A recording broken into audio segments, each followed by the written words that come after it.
கந்தா போற்றி, கடம்பா போற்றி, கதிர்வேலா போற்றி, ஆறுபடை வீடு கொண்ட முருகா போற்றி.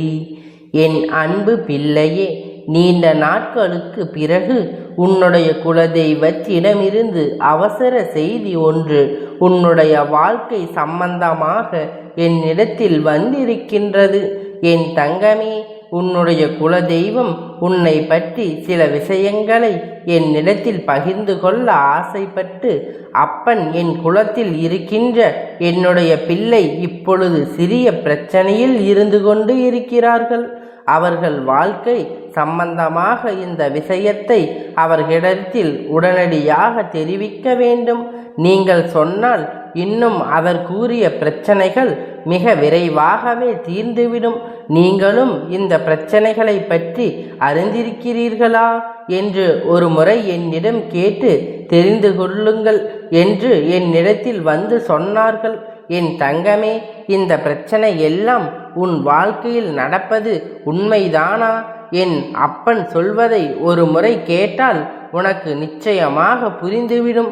இப்பொழுது உன் வாழ்க்கையில் என்ன நிலையில் இருந்து கொண்டு இருக்கின்றாய், இனிமேல் வாழ்க்கையில் என்ன நடக்கப் போகிறது என்று உன்னுடைய குல தெய்வம் ஒவ்வொரு முறையும் என்னிடத்தில் வரும்பொழுது ஏதாவது ஒரு விஷயத்தை உன்னை பற்றி மட்டும் சொல்ல வருகிறார்கள்.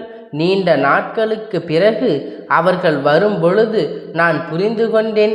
இத்தனை நாட்களும் என் குழந்தை உன் வாழ்க்கையில் நடந்த பிரச்சனைகள் எல்லாம் அத்தனை சாதாரணமானது இல்லை. இவற்றை எல்லாம் ஏதோ ஒன்று சேர்த்து கொண்டு வந்துதான் உன் உடம்பில் பல பிரச்சனைகளை ஏற்படுத்தி கொண்டிருக்கிறது. இப்பொழுது என் முன்னால் அவையெல்லாம் நின்று கொண்டு இருக்கிறது என்பதை நான் புரிந்து கொண்டேன். அவர்கள் என்னுடைய உதவியும் கேட்கின்றார்கள். ஏனென்றால் உனக்கு இருக்கின்ற பிரச்சனைகள் அத்தனைய பெரியது, மிகவும் எளிதாக அது தீர்ந்து விடக்கூடியது இல்லை. அதனால்தான் உன்னுடைய வாழ்க்கையை அழித்து விடக்கூடாது என்பதற்காக என்னிடத்தில் இதை உடனடியாக தெரிவிக்க வந்திருக்கிறார்கள். நிச்சயமாக இந்த பிரச்சனை என்னால் தீர்த்து தர முடியும் என்று நான் புரிந்து கொண்டேன். உன் வாழ்க்கையில் நடக்கும் இந்த பிரச்சனையை பற்றி தான் அவர்கள் சொல்ல வந்தார்கள். இன்று என் தங்கமே, உன்னுடைய வாழ்க்கையில் இப்பொழுது நடக்க இருக்கின்ற ஒரு விஷயம் என்னாலும் உன்னை மிக பெரிதளவில் காயப்படுத்தி கொண்டு இருக்கின்றது. குடும்பத்தில் உள்ளே இருந்து கொண்டு என்னாலும் உனக்கு கெடுதல் செய்ய அவர்கள் நினைத்து கொண்டு இருக்கின்றார்கள். என் பிள்ளைதான் இருக்கின்ற இடத்திலேயே நரகத்தில் வாழ்வது போன்ற ஒரு உணர்வினை நீ உணர்ந்து கொண்டு இருக்கின்றாய். சொந்த பந்தம் பாசம் எல்லாம் வேஷம் என்ற ஒரு நிலைக்கு நீ இப்பொழுது வந்துவிட்டாய்.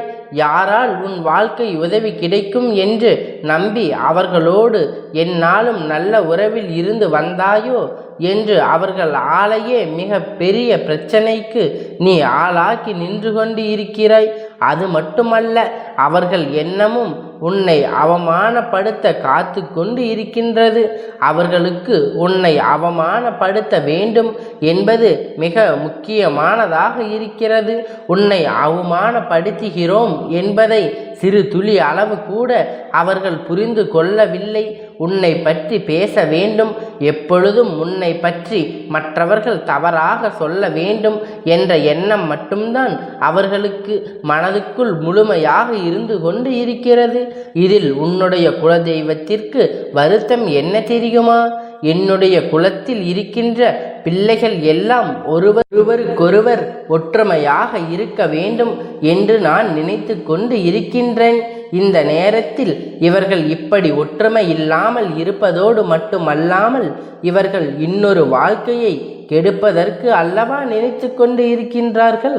மற்றவர் வாழ்க்கை கெடுப்பதால் என்ன பலன் இவர்களுக்கு கிடைக்கப் போகிறது? மற்றவர்கள் வந்து இவர்களை ஏதாவது செய்ய நினைத்தால் கூட ஒற்றுமையாக நின்று அவர்களை விரட்டி அடிப்பதை விட்டுவிட்டு இவர்களுக்குள்ளேயே ஒற்றுமை இல்லாமல் தவித்து கொண்டு இருக்கின்றார்கள். உறவுகள் ஆனாலும் சரி, உடன் பிறந்தவர்கள் ஆனாலும் சரி, ஒருபோதும் மற்றவர்கள் மத்தியில் ஒருவரை விட்டு கொடுக்க பழகிவிட்டால் மற்றவர்கள் இவர்கள் வாழ்க்கையில் எளிதாக புகுந்து இவர்களுடைய வாழ்க்கையை வாழவிடாமல் தடுத்து நிறுத்திவிடுவார்கள்.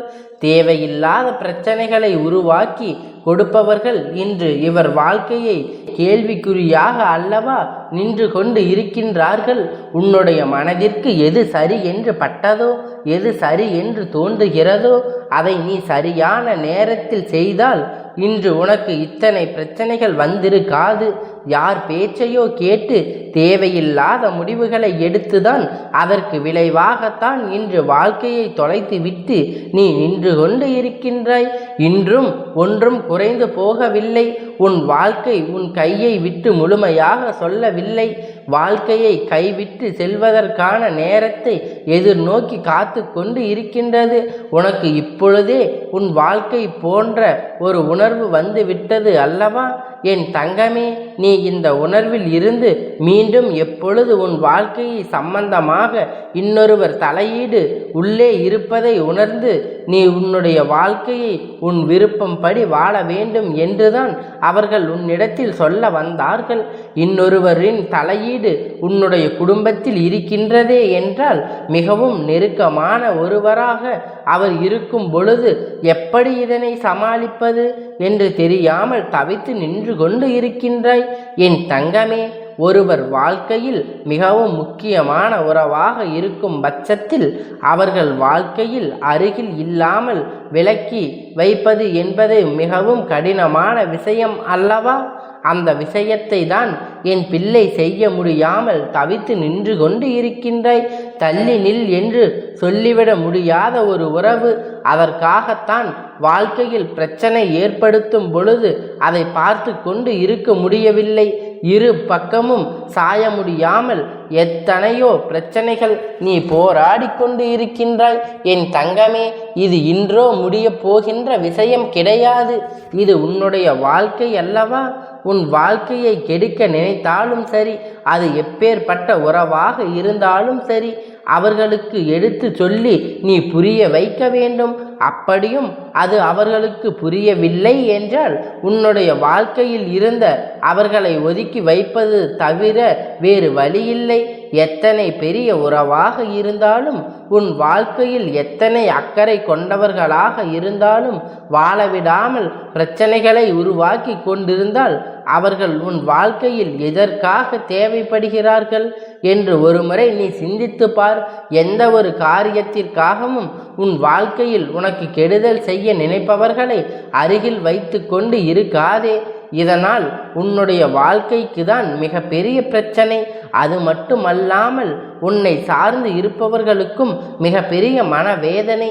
அது எந்நாளும் உறுத்தி கொண்டே இருக்கும் என்பதை நீ மறந்துவிடாதே. என் தங்கமே, சந்தோஷமாக வாழ்கின்ற காலத்தில் சந்தோஷத்தை அனுபவிக்க முடியாமல் என் பிள்ளை தவித்து நின்று கொண்டு இருக்கின்றாய். இந்த வயதில் அனுபவிக்க வேண்டிய விஷயத்தை இனிமேல் எந்த வயதில் அனுபவிக்கப் போகின்றாய்? இப்பொழுது உன் வாழ்க்கை இப்படி இருப்பதை என்னால் ஏற்றுக்கொள்ள முடியவில்லை என்று உன்னுடைய குலதெய்வம் மிகவும் மனவேதனை அடைந்தார்கள். என் தங்கமே, இந்த வாழ்க்கை இனிமேலாவது காப்பாற்றி கொள்ள வேண்டும். யாருடைய பேச்சுக்கும் இடம் கொடுக்காமல், யார் சொல்கின்ற வார்த்தையும் கேட்காமல் உன்னை நம்பி இருப்பவர்களை காப்பாற்ற வேண்டிய பொறுப்பினை மட்டும் உன் கையில் நீ எடுத்து கொள்ள வேண்டும். வேறு எதுவும் உனக்கு பெரிதாக தெரியக்கூடாது. ஏனென்றால் எல்லோருடைய விட்டு வந்த உறவு உன்னை நம்பி இருக்கின்றது. ஒரு உறவு நீ உன்னுடைய இல்லத்தில் உன்னோடு இருக்கின்றார்கள் என்பதற்காக, உன்னுடைய நெருங்கிய உறவு என்பதற்காக அவர்கள் சொல்கின்ற பேச்சுக்களை எல்லாம் கேட்டு உன்னை மட்டுமே உயிரென நம்பி வந்தவர்களை காயப்படுத்தக்கூடாது. அவர்கள் மனதினை ஒரு பொழுதும் நீ வேதனைப்படுத்தக்கூடாது. நீ ஏற்றுக்கொண்ட பொறுப்பில் இருந்து ஒருபோதும் தவறக்கூடாது. இவற்றுக்கெல்லாம் ஒரே வழி, மூன்றாவது நபரை வாழ்க்கைக்குள் நுழைக்க விடாமல் தடுப்பது மட்டும்தான். அவர்களால் தான் உன் வாழ்க்கையில் இத்தனை சிரமங்களும் ஏற்பட்டு கொண்டு இருக்கிறது என்பதை நான் நன்கு அறிவேன். உன்னுடைய குலதெய்வத்தின் மனவேதனையும் இது ஒன்று இருந்து கொண்டு இருக்கிறது. தன்னை நம்பி வந்தவர்களை விட்டு இன்னொருவரின் சொல்லை கேட்டு அவர்களை காயப்படுத்துவது என்பது தவறான செயலாகும். என் தங்கமே, இந்த விஷயத்தில் நான் இதோடு விடப்போவது கிடையாது. உன்னுடைய குலதெய்வம் என்னிடத்தில் இதனை சொல்லி இருந்தாலும் நான் இதற்கென்று ஒரு முடிவினை கட்ட வேண்டும் என்று இப்பொழுது துணிந்து வந்து விட்டேன். இனிமேலும் உன் வாழ்க்கையில் இந்த பிரச்சனை தொடரக்கூடாது. மற்றவர்கள் உனக்கு தீங்கு செய்ய நினைத்தாலும், நீ அவர்களுக்கு தீங்கு செய்ய நினைத்தாலும் எல்லா விஷயங்களிற்கும் உன் தலையில்தான் வந்து விடியும் என்பதை முதலில் மறந்து விடாதே. இந்த நேரத்தில் உனக்கு உன் வாழ்க்கையை கொடுக்க நினைப்பவர்கள் மனதளவில் எந்த ஒரு மனசாட்சியும் இல்லாதவர்கள் என்பதை புரிந்து கொண்டு அவர்களை விட்டு நீ விலகி இருக்க பழகிக்கொள்.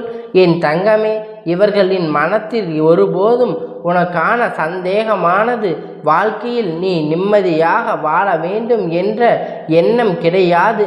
அதை மட்டும் அவர்கள் நினைத்தால் போதும். அது ஒன்று உனக்கு மகிழ்ச்சியான வாழ்க்கையை கொடுக்கும். உன்னுடைய குலதெய்வம் மனதில் இருக்கின்ற இந்த விஷயத்தை நீ புரிந்து கொண்டிருப்பாய் என்று நான் நினைக்கின்றேன்.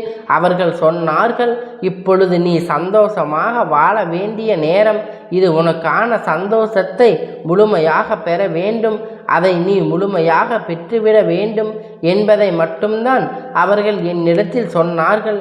என் தங்கமே, அதனால் இதற்கான வேலைகளை இனிமேல் செய்ய தொடங்கு. உன்னை நம்பி வந்த உறவிற்கு ஒருபோதும் நீ துரோகங்களை செய்யாதே. துரோகம் என்பதை விட மற்றவர்களின் பேச்சை கேட்டு ஒருபோதும் அவர்களின் மனதினை காயப்படுத்தாதே. இது ஒன்றே உன் வாழ்க்கைக்கு சிறந்த வழியாக இருக்கும்.